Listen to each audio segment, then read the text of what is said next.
السلام عليكم وصباح الخير للجميع. حاب أقول لكم قصة صارت معي البارح هنا في فندق الفورمنت في القاهرة. القصة إنه لما كنت في المصعد حق الفندق لقيت محفظة نسائية فيها مبلغ من المال وبطاقات، والمبلغ يوصل تقريبا 13 ألف دولار. طبعا عملت اللي ممكن يعمله أي واحد. أخذت المحفظة ورحت عند مدير الأمن حق الفندق وقلت له هذه لقيتها في المصعد.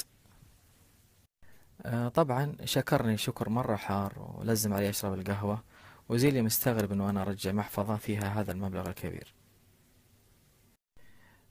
طبعا تخيلوا المكافأة كافئوني في إيش. في الليل رجعت غرفتي، لقيتهم حاطين لي هدية عند التلفزيون. طبعا هديتهم ما أتوقع أنها تخطر في بال أحد. الآن أصورها لكم تشوفوها وتشوفوا الصدمة اللي أنا انصدمتها. شوفوا هديتهم وشوفوا الصدمة. قزازة ويسكي شيفاز، على أساس أن الشعب السعودي يجي القاهرة يسكر. الله يسامحهم بس. طبعا بعد الهدية الصدمة هذه اتصلت أنا بمدير الفندق وشكرته على الهدية، وقلت له ترى أنا ما أشرب ولله الحمد. تخيلوا إيش قال لي.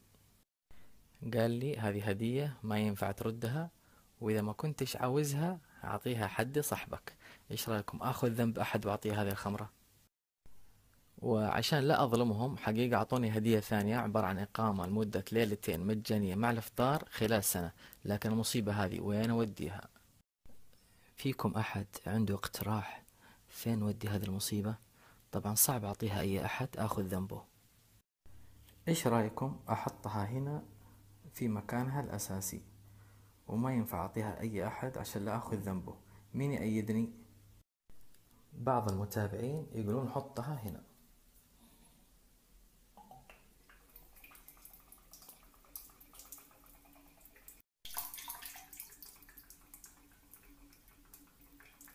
هذا مكانها الأساسي.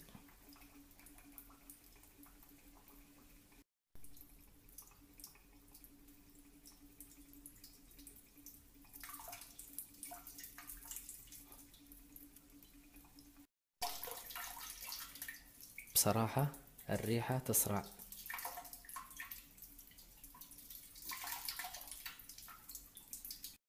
زين انه مدير الفندق اللي اعطاني اياها ما يتابعني في السناب، ولا كان منعني من الهدية الثانية قاموا ليلتين.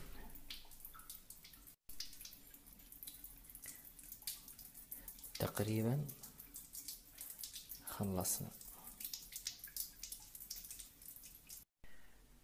باقي الخطوة الأخيرة نضغط هذا الشيء.